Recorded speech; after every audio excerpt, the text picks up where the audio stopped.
We are here. This is the Pan-African Leadership Center. This is the brainchild of Daniel Mabono out of Nairobi, Kenya. I am Mwata Kairi. I am excited to have this conversation today with the one, the only, the phenomenal, we call him King, Bishop Joshua Maponga. This brother is phenomenal. He talks about the issue of colonialism and religion and speaks to how we have been colonized through Europeanized religion. We want to move right into the conversation and deal with Black theology, African-centered theology, and African liberation. So we're going to bring him up and we're going to have this powerful conversation about our people and how we've been colonized through the European construct of religion. And the great anomaly is that somehow people assume that Europeans brought religion to Africans, but in reality, Africans brought the idea of religion to Europeans, and they still have not fully comprehended what it means to be human and an elevated spirit in the context of an African reality. Dear brother, it is up to you. I want people to know, those on this side of the waters in the United States is where I'm coming from, to know who are you, what are you all about, and why do you do this profound work of liberating African consciousness in the context of religion and theology. Joshua Maponga.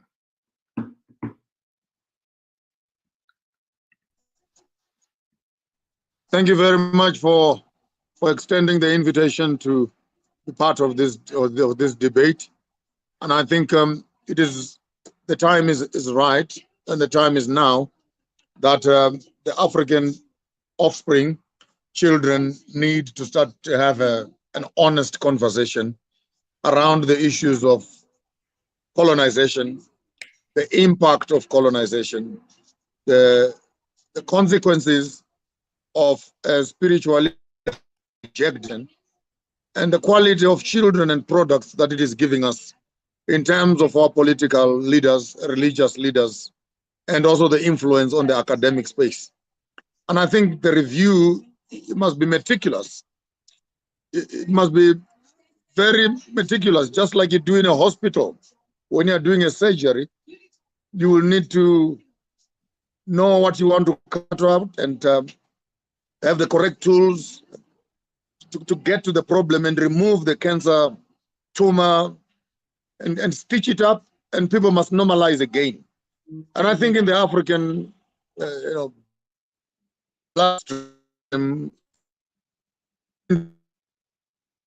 this cancer in the form and guise of religion, because had Muslims colonized us, particularly in Southern Africa, we all have been Muslims, just like they did in Tanzania and in Egypt.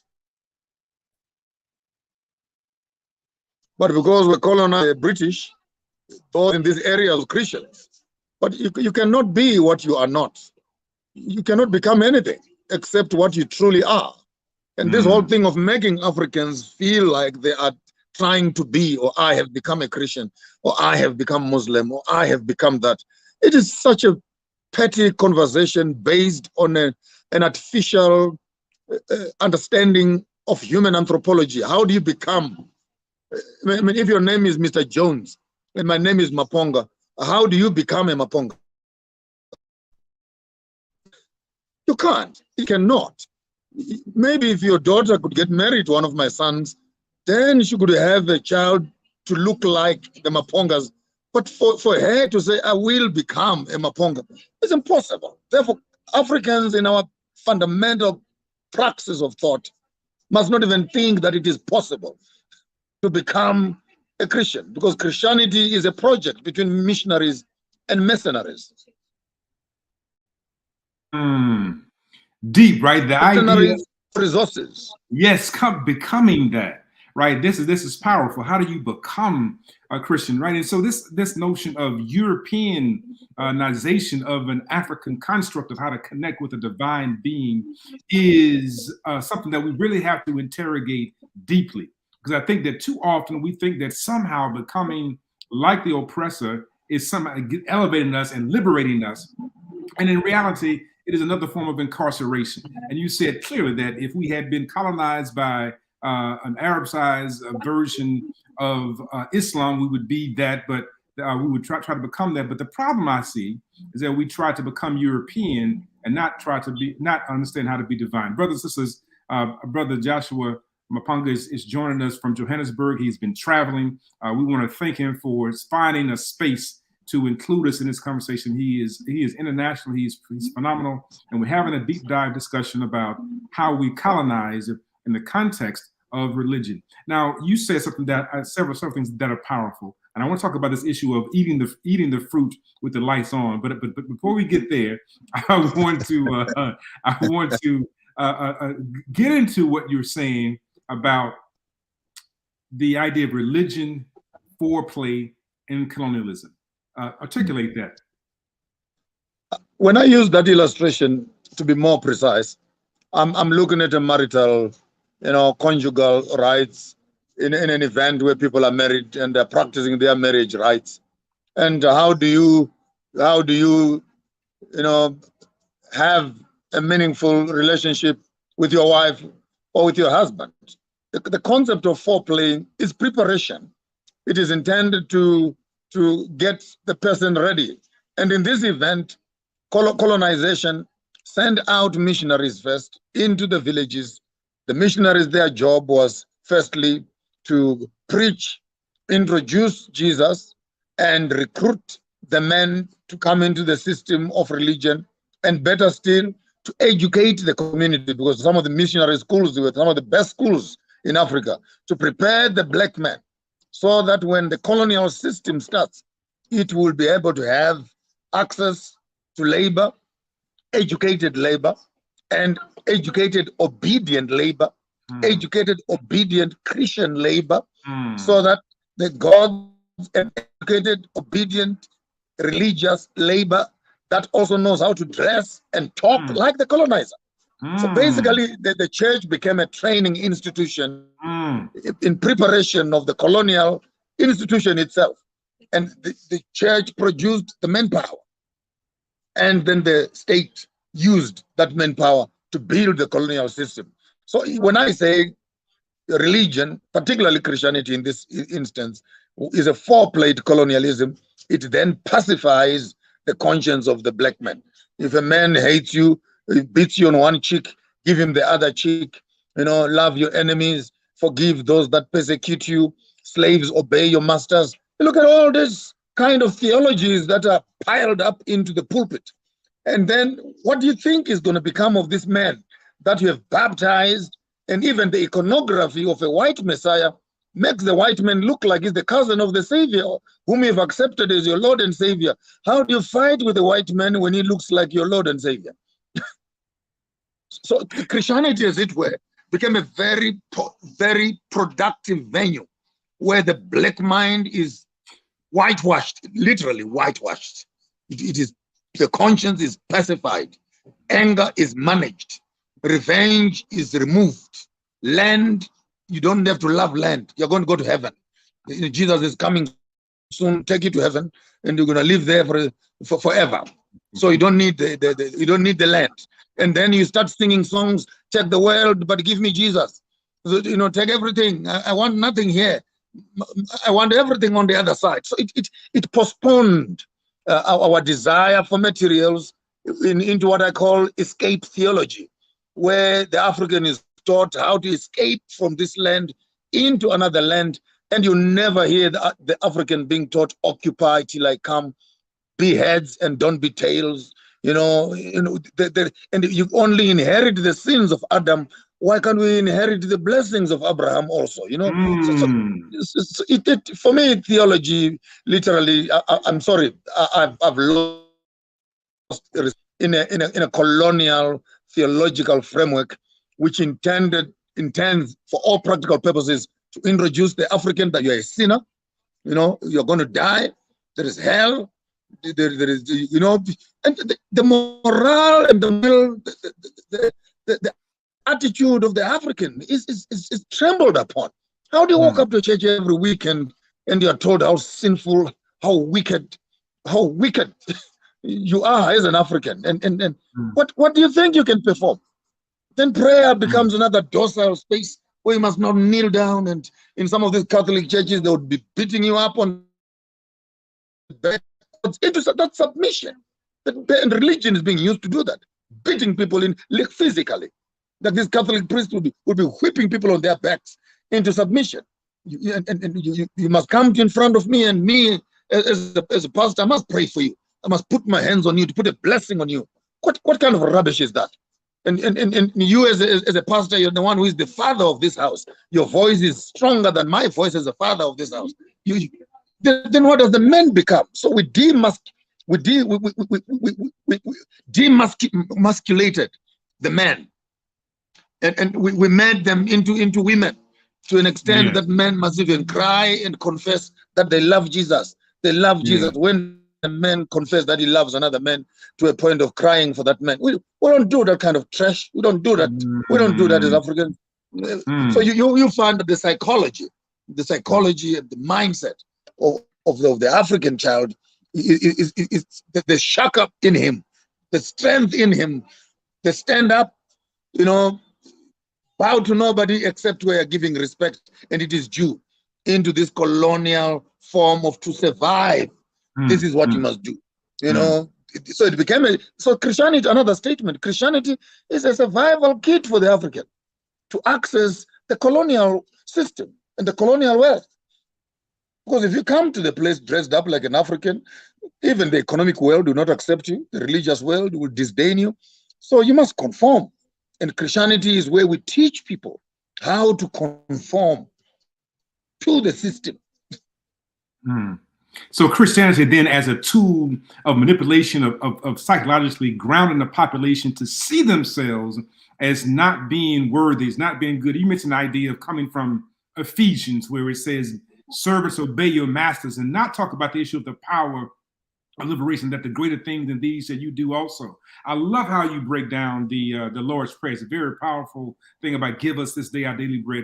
But I want to really people to capture what was just said here, right? The idea that through religion, through the teaching of the Europeanized version of religion, it teaches us to be passive, to wait on the pie in the sky, that we will get ours in heaven while they get theirs on earth, and not understand that there is, it clearly says, on earth as it is, which means equal to, but somehow we wait for the moment of death to be able to ascend to this place called heaven. And then you said that by placing a Europeanized version of the Savior, the pacified, soft-looking Jesus, Yeshua, it begins to make us think that somehow if we react or respond against the oppressor, the European oppressor, that we're somehow acting against God.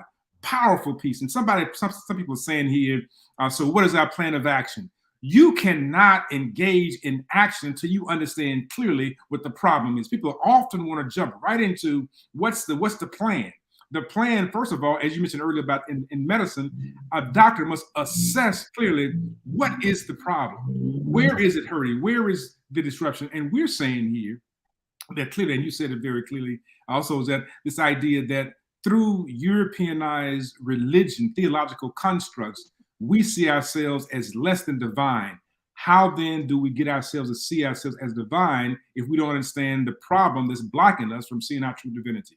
So the foreplay part.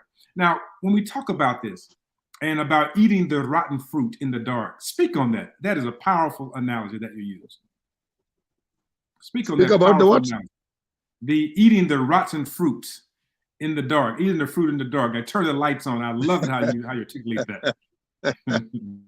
No, here where I live in the South, we speak in riddles and we speak in parables, because that's the best way to communicate a message, and you can communicate it clearly. And then I know in some certain spaces it sounds like it's an oxymoron sort of thing, like you're saying two opposite things, but we literally use illustrations to make the point clear. So a man is sitting around, goes to the shop with his friends, and they buy a pocket of apples, and it's late in the evening. They bite the first apple, and then you find that after chewing 2-3 bites, you find that the apple is rotten. Spit it out, try another one again. And the friend who was watching discovered, no, we are wasting and losing all these apples. Let's just switch off the light and let's eat the apples. That illustration, by context, is intended to rebuke the African. Would you rather continue eating rotten apples because you don't want light and information that informs you to the contrary? In other words, you were told these lies.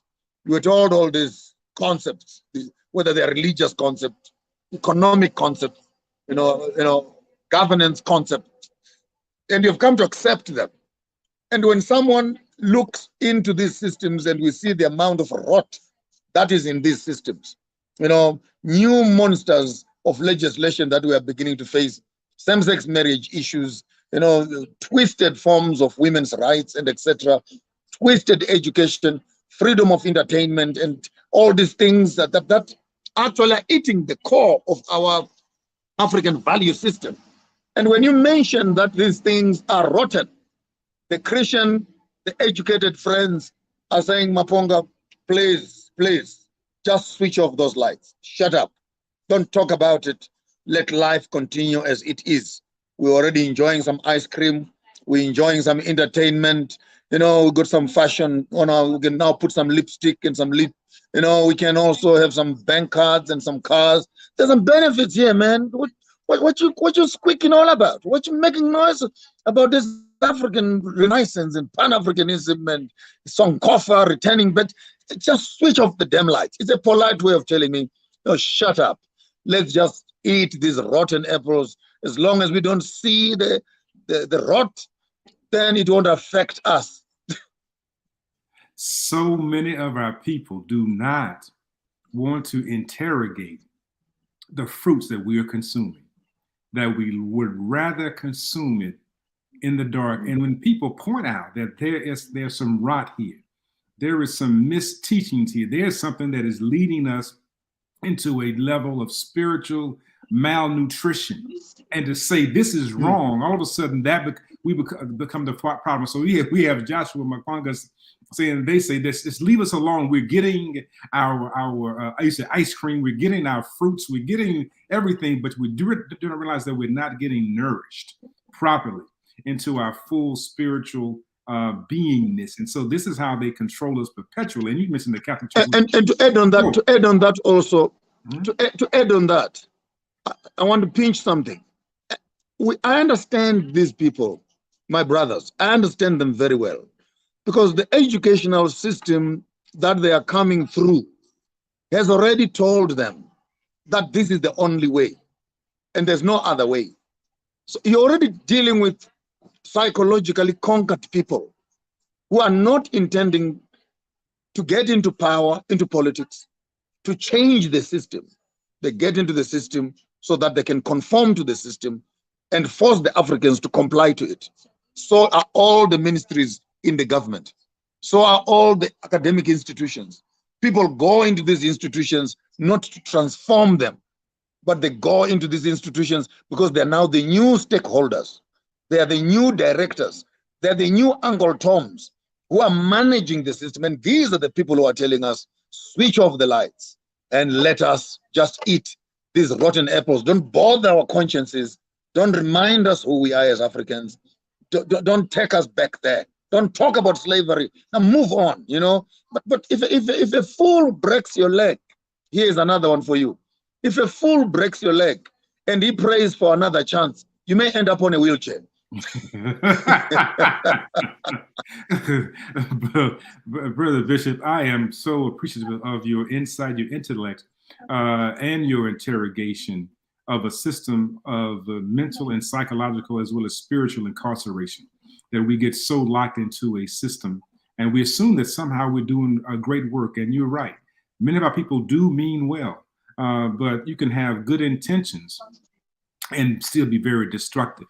And so we have to do this job of interrogating to understand what is really happening here and how can the oppressor bring to the oppressed some level of elevation when the oppressor's position is based on the oppressed being oppressed. And so Dr. Carter G. Woodson says that if the Negro in the ghetto looks to the hand that pushes him in the ghetto to get out of the ghetto, he will never get out of the ghetto. So this is a powerful day. I want to thank my brother for being here. It is an honor to be here, talk to you directly. It is almost surreal after watching so much of what you do, what you talk about. Something you said I think is important right now. That is that you talk about those that are educated are some of the most damaging people to the entire movement. Speak on that, about how some of the most educated among us are some of the most dangerous among us as well. What makes them dangerous is the concept of the X and the trees, that the trees kept on thinking that they were disappearing, not knowing that the one that was killing them had a handle like them. You know, the X of colonialism is now in the hands of black people who are benefiting from the colonial system. And they are now the ones who are chopping us down. So in as much as when we see them, we think that they are one of us. They are together with us. But in mindset, in estate, in trustee form, in benefit of the system, they are the CEOs. They are the presidents of countries. They are the directors of companies, of insurances, and etc. And they are shareholders of these organizations. And there's no way they can sit around and destroy these systems, because now they are the custodians of the very same system that is destroying the African. Isn't it funny that some of the African countries went to war to fight against colonialism, only to have their own liberation heroes come into these countries and become the new colonizers? They literally walk into the office where the colonizer used to be, and they enforce the same fishing laws that the colonizer designed. They enforce the same diamond and gold mining laws. A black man must not hold diamonds, must not hold things. He must have a license. To hell with licenses. Who wrote that law? So you find that as a government official, you are in your office and you're not there to help your black people. You are now actually part of the problem to the black people, because you are now enforcing the laws that were designed by the very same system that you went to war to fight against. Then what is this all about? What is this of fake independence all about? If it just changes hyenas with foxes, at the end of the day, we got rid of these hyenas and now we have a fox. But the chickens are still disappearing. So the acts of colonialism are in the hands of so-called intellectual Africans. And so we've swapped out the hyena for the fox, right? This is powerful, because somehow we believe that we're doing some great work. In reality, we're doing the bidding of the oppressor.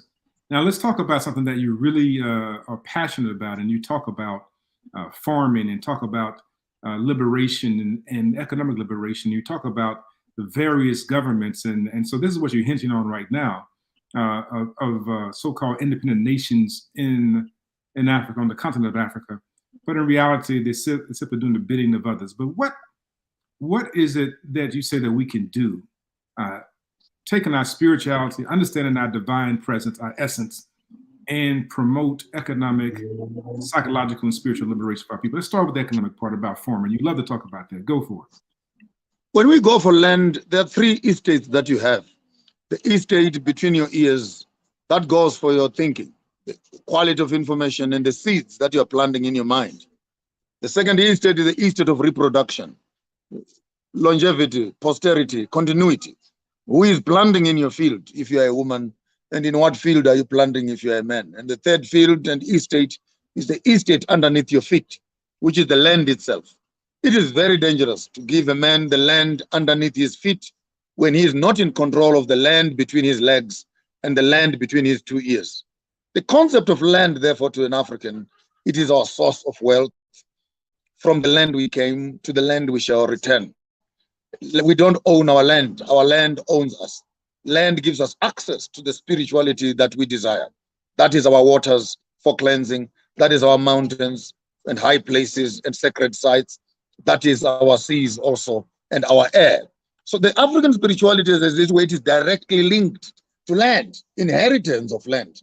When a child is born, their umbilical cord is buried onto the ground. That becomes the first deposit that they have. Before we can bury your body when you die, we first of all put a deposit to say, I am part of this land. Therefore, Africans and spirituality cannot be separated.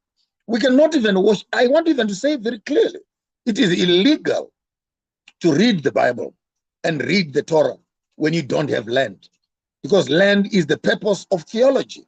It is Adam, it is Eden, and then it is Eve. Without land, it's illegal even to reproduce. If someone says, I love you, a boy says, I love you to my girl, I always tell my girls, don't say why, say where do you want to love me? Because love needs a physical address. You can't love me on a tree. You can't love me on WhatsApp. You need to find a physical address where love will take place. Therefore, land is the reason for existence. A lion would pee around an estate. Then, after using pee for marking territory, you can use sperm for reproduction. You know, that's how life must be. You need territory first before you can do reproduction. The reason we're talking about crime and immorality and all these things is because we have reversed the estate and ownership of land as a reason for existence. When you are marrying a woman, you don't marry her as a husband. You marry a woman to your land.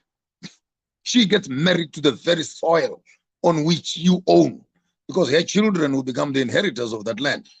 So when you remove land from the African concept of spirituality, you've actually reduced us to things. You've reduced us to non-entities at all. We have no reference to our history. We have no reference to our graves. We have no reference to our wealth. We've nothing left. In fact, I would rather throw away all the ministries in government and remain with one ministry only.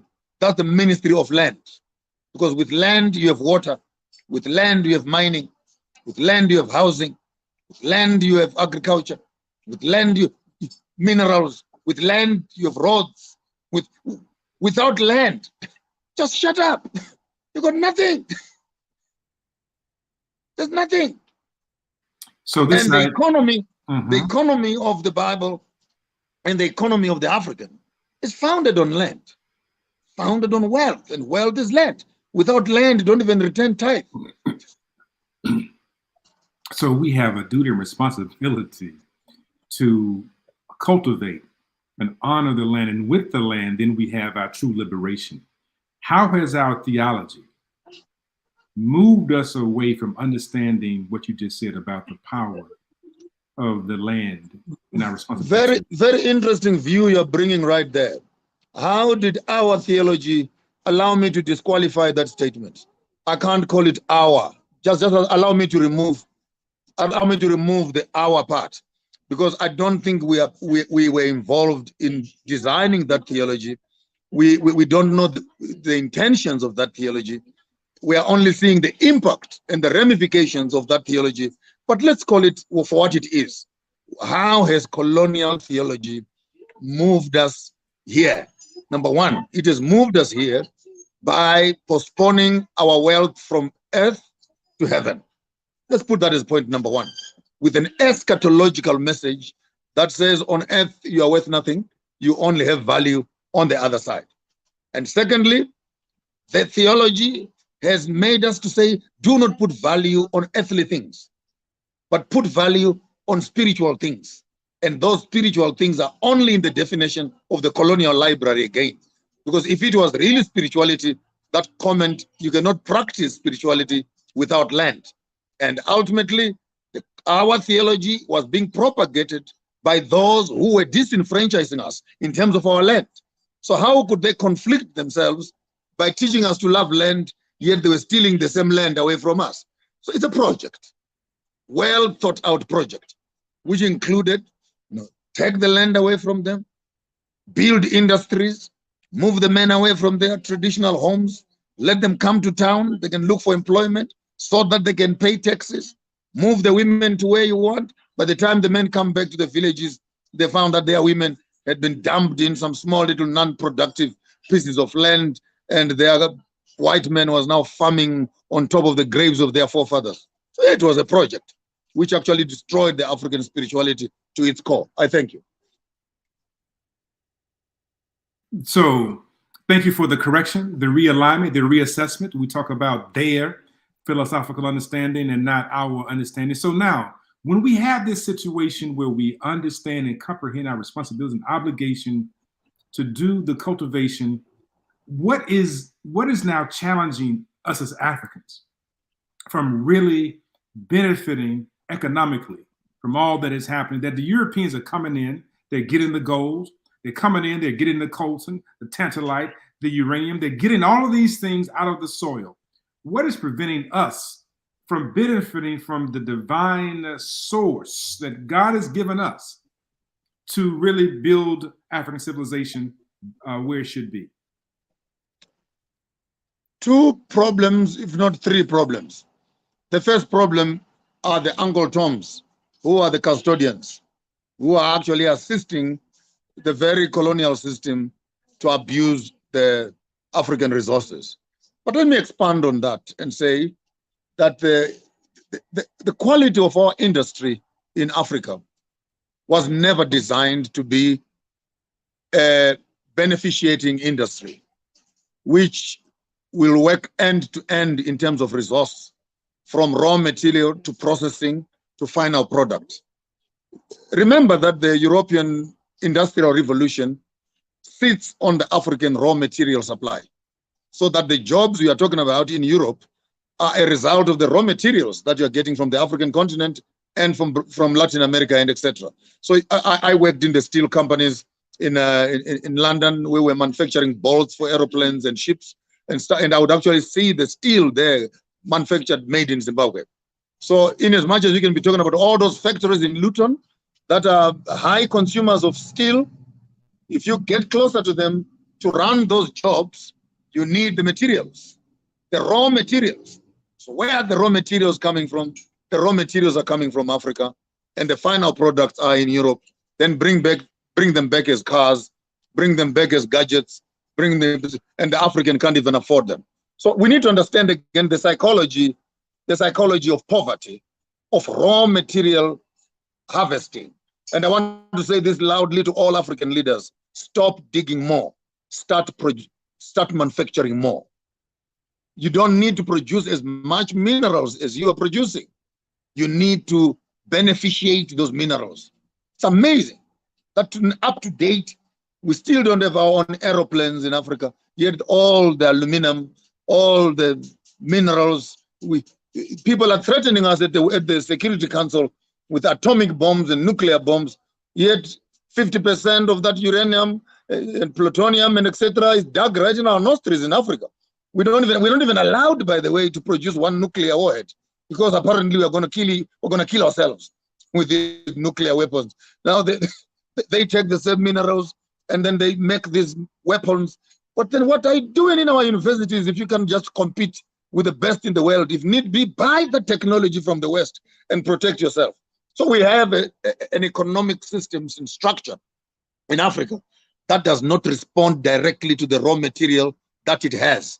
It has to send it out and then bring it back again. Our governments must start learning how to buy industries, how to buy manufacturing industries, processing industries, and create value chains from our raw materials and send out of Africa final products which are benchmarked by the prices which we can determine for ourselves, because we are the final producers of those commodities. So we have a weak link. We have a weak link of we have the material, but our schools are not producing professionals who can add value to these minerals and create industry. So here we are looking for jobs, but trucks and trucks are passing our streets carrying chrome, coal, copper, aluminum, magnesium, tin, coal, and etc. out through the borders. And then you say we have no employment. Of course, you never have employment until you learn how to convert your raw materials into industries. I thank you. So, I mean, this is on spot on, right? The idea that when you know that you are divine, that you are worthy, you walk with that majesty, you walk with that power, you walk with the understanding that without what you have, the world does not operate, does not function. Without the resources of Africa, the world falls flat. It has nothing, right? When we talk about the great wealth, you mentioned taking the resources and shipping it out and manufacturing it someplace else and bringing it back as gadgets, bringing it back as cars is something that to me is an abomination to the divine essence of who we are as African people. And we allow this to happen over and over and over again. God has given us this abundance, but we allow others to plunder it. And you know, there's a proverb out of Ghana. The Akan say, "It is a fool who lets somebody else sell him his own tomatoes." And so we sit foolishly. Can I make a call to diaspora? Can I make a call to diaspora? Like Joseph, who went to Egypt and became the food basket to serve his own brothers. This is high time where all the black men out there, all the black women out there in Europe and in the States, this is time, you guys, you pack your bags and you come back home. Bring the technologies with you. Bring the sciences with you. Bring the skills with you. Stop the hemorrhage of raw materials out of Africa. You have the skills. You have the knowledge. Diaspora is the savior of Africa. And I'm not mixing my words. Attach yourself to a government, bring your skills down here. A man with one eye, hell no, is a king amongst the blind. The little information that you have will thousands on the continent. So we're making a call to diaspora. Come on, guys. If they give you 10,000 hectares, I'll give you 100,000 hectares. Build as many studios as you want. Feed the whole Oprah, Jay-Z's, anybody. But just bring some skills with you. Ben Carson, you retired sergeant. When your African brothers are still down here, just bring those skills down here and train someone to do the better job. Thank you. I share that sentiment, right? I was going to want to talk about epistemology, eschatology, and all of that, but you have hit a serious point. And this point is a serious one for me. That is, we need to make sure that we make the connection, the reconnection back. You said that we were the ones sold down in the bottom of the well of the pit. And now it's time to rise up, to return and to reclaim our space and to bring what we've learned in this space to be able to help others to ascend. This is our responsibility, and we're losing. This is what we're doing in the Gambia right now. We're doing this all over. We're making these connections because this is the serious work. And I will use another analogy. This one, Bishop. There were these scientists who were engaged in the process of getting water out of the river, and they kept purifying the water, trying to make sure the community had good drinking water. But one scientist said, this is an act of futility. We're doing this over and over again. So he left. He went upstream. And when he went upstream, he discovered that there was a dead cow at the tributary to the river. When he removed the dead cow from the tributary, the water downstream became pure. My point is that too often we are spending our lives at times in toxic places trying to purify that, as opposed to going upstream. As you're saying to me, going into Africa is going upstream to make sure that everything downstream becomes made better. This is our major calling. Go ahead, elevate us to talk about in the diaspora. What should we do? How do we connect? And why is it so important? And unity is priceless. Unity is priceless.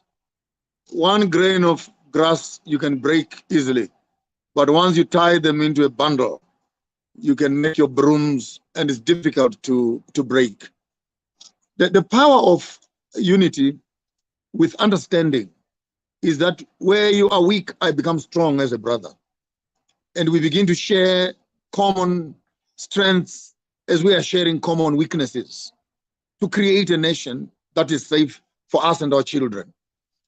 The value of unity, even for the African, in terms of a united, Africa, reduces the red taping that we are struggling with right now. in terms of, we even find it difficult to move goods from one country to another country. Black people still sitting on the colonial chairs, enforcing the same laws of trade which were left by the colonizers who were here. There you have a president of what country, president of what country. You can't move this one here. You can't buy this. You can't do this. So we're back again in the same problems that we're trying to run away from. And these politicians, in some cases, are a nuisance. The other day I was feeling like I can put all of them in one big basket and go and dump them in the sea, because they are impeding our progress. Because they go around these United Nations and what, taking pictures, taking pictures, instead of discussing issues of strategic value and importance, the restoration of a nation that has been downtrodden for 400 years, and you have it in your hands to begin to rewrite their narrative, and you go to take pictures. You take African money to repair some idols in France as a president of Africa. I want a sickness of the highest order. So the idea of us coming together as Africans, it is symbiotic, so that we can share common good, share common knowledge, share common skills, begin to create an economy of knowledge amongst ourselves, to which we can graduate our children to own their own resources, eat what they produce, and produce what they eat. Right now, you find some farms in some certain countries, they're planting tea. How can you plant tea? Who eats tea? Fertile land for planting food. You're planting tobacco. You plant because you want forex. Okay, fine. Then you sell the tobacco. Then you don't even bring the money. You must now use the money to buy the food and come back home. So it's not sustainable. That kind of a business model is not sustainable. Where basically you are saying Africa must produce stuff which they can't even use. They can't consume that stuff. So what's the use of us as Africans building, planting tea, planting flowers, roses, because the Queen of London wants some flowers and some roses. Then you must plant roses. So hell with roses, man. She can go and find her own things in the backyard. Plant food. Sustain yourself with surplus. Then we can do the peripheral issues that are non-consumable. But food security will become very crucial and very important. I thank you. Bishop, a powerful point here. Do you know that Hershey's chocolate in the United States makes more money in 1/4 of a year than the entire country of Ghana makes on cocoa for an entire year, right? And there are stipulations placed on how they can and cannot, the farmers, use that cocoa, because it has to be exported out. That is the greatest form, again, of abomination. That is slavery by another name. And so you speak to that very well. I know I triggered something in your thinking. Even on the cocoa, it would have been better if the African was able to determine the price of his own cocoa. It's amazing that you do all the farming, you do all the struggling, you do everything, but the day you go to sell it, the one who is buying is the one who decides how much he's willing to buy it for. So if I had power in my hands, I would just fold my arms. Honestly, I would fold my arms. You want my cocoa? You want mine? You take it at my price, or else jump in the sea. That's it. Better still to get the industries that are beneficiating that cocoa. By the time we're selling it out, at least let it be a powder. At least let it be a liquid of some sort. Then you guys can just put it into the various forms and but let the core of the business be founded on the ground where the people are suffering to produce the same resources. Very good. So here's our challenge. As we get ready to close, I know that time has come for us. Brother Bishop Maponga, I would love to continue our conversation. I have your number locked in. Don't be surprised when I do reach out to you. We're going to do some great things in the Gambia. You asked about coming to that. We're doing Homecoming Gambia. I want to come to Gambia. I want to come to Gambia. You said that. I heard you when you said it, and I extend an invitation for you to be one of our keynote speakers for the event on African Liberation Day. So we'll talk more about what that what that really entails. And tied to that is, tell us as people of the diaspora, what is it that we can do to bring our skill set, our genius to the continent? How do we start the process? Many people find it difficult to do that because they have all of the excuses as to why it can't be done. How do we do it, and where can we start? Meet in groups of 5s and in groups of 10s, or as individuals or as families. Walk up to the bank and get a loan. Identify a business in Africa, invest. In the next 5 years, pay back the loan, relocate, full stop.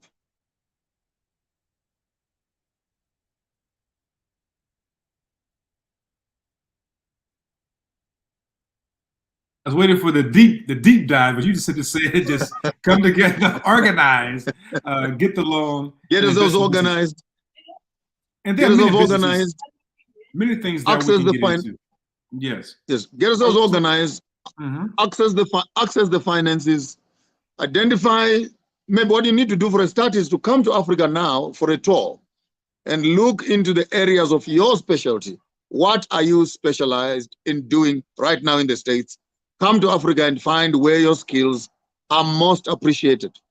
You're not going to be competing with the multinational companies, the Coca-Colas and the Pepsis. It's fine.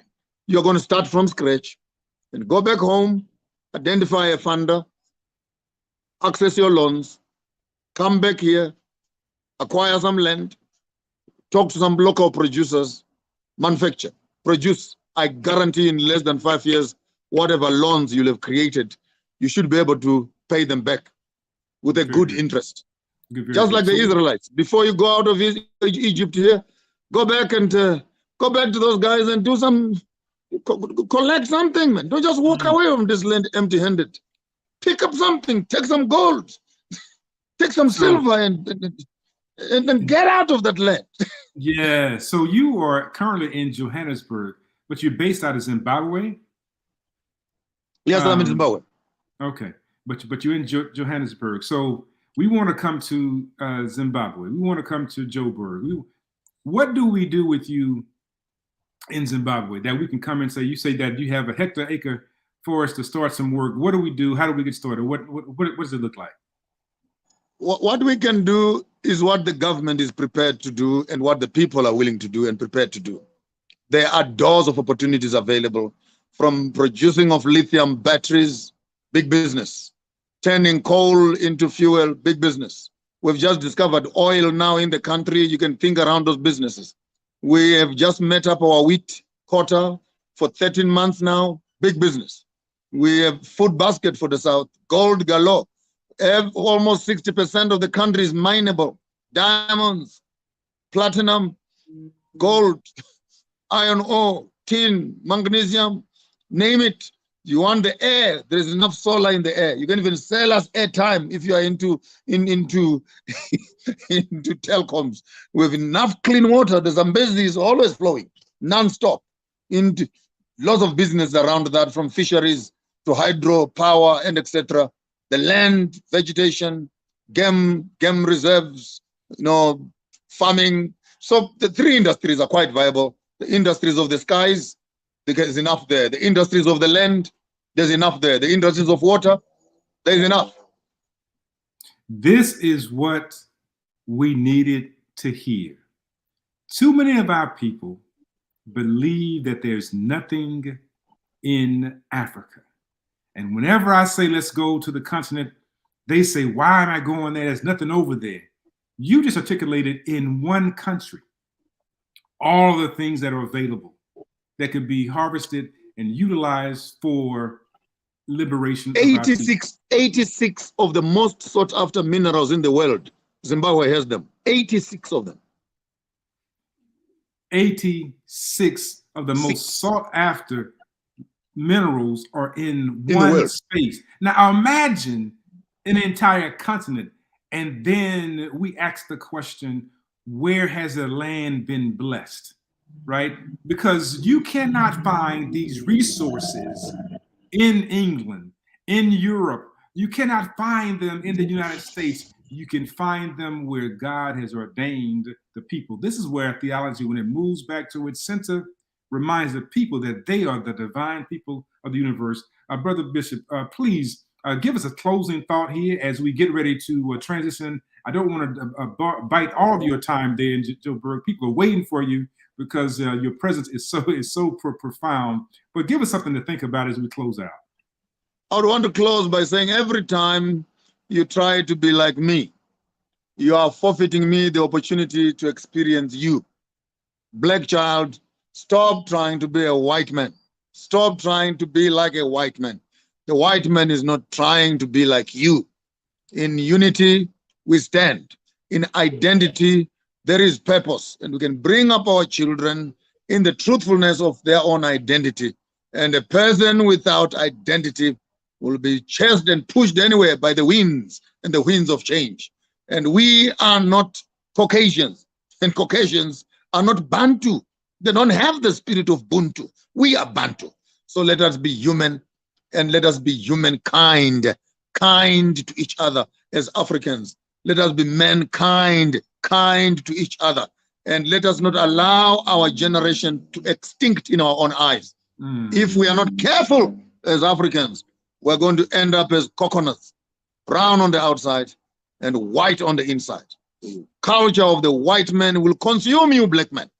It will consume you, and his appetite and his medicine, and you remain as zombies on the faces of the earth. Preserve yourself as an African person. Preserve yourself. Be proud. You have a space, you have a continent, you have a contribution to the past, to the present, and to the future. With those few words, I thank you. We thank you, Brother Bishop Joshua Maponga, for those powerful words as to how we can elevate ourselves. We have listened to for the past 40, 50 minutes to one of the most brilliant minds that we have in our time.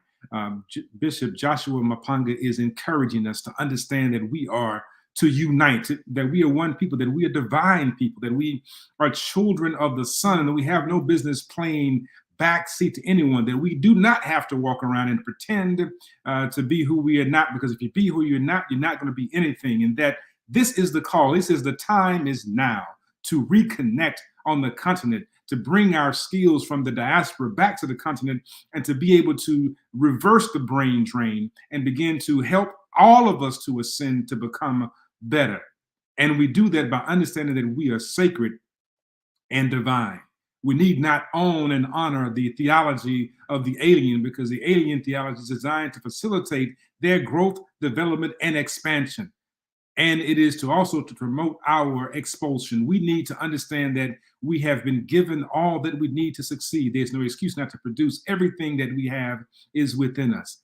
And we have to recognize that when we have voices like this one, we must listen, attend to, and take action. We will continue this conversation here with our dear brother Joshua Maponga and others in the Pan-African Leadership Center. You see, this brother is doing things all over the world, making things happen. We can see all those activities. We want to make sure that we also know that we are children of those who would not die. We have been given the call to do the thing that is great in the moment called now. What are you going to do with your calling? Thank you, and we will be in touch soon, family. Peace. We have ended.